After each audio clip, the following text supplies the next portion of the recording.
penyidik Pitsus Kejati Sumsel memanggil Rizky Faris Harjito, Rangga Ferdi Ginanjar, dan Natalia Wulan Permatasari yang merupakan tersangka dugaan korupsi pajak sebagai saksi, guna saling bersaksi melengkapi berkas perkara.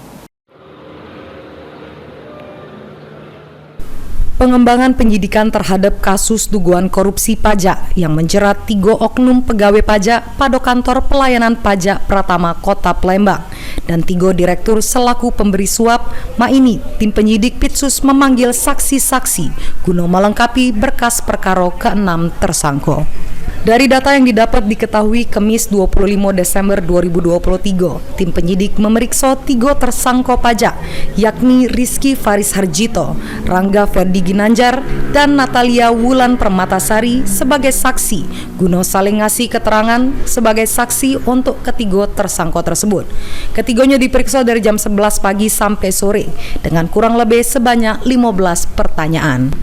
Selain memeriksa para saksi, penyidikan ini guna nguat ke alat bukti sama melengkapi berkas perkara ke-6 tersangka yang ini sudah ditahan di Ruta Pak Jo dan Lapas Perempuan Palembang.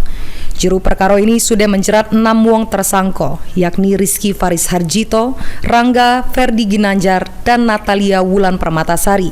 Sementara 3 tersangka anyar selaku pemberi gratifikasi, yakni Fajar Febriansyah, Nofriansyah Regan, dan Heriansyah. Lutfi, PAL TV.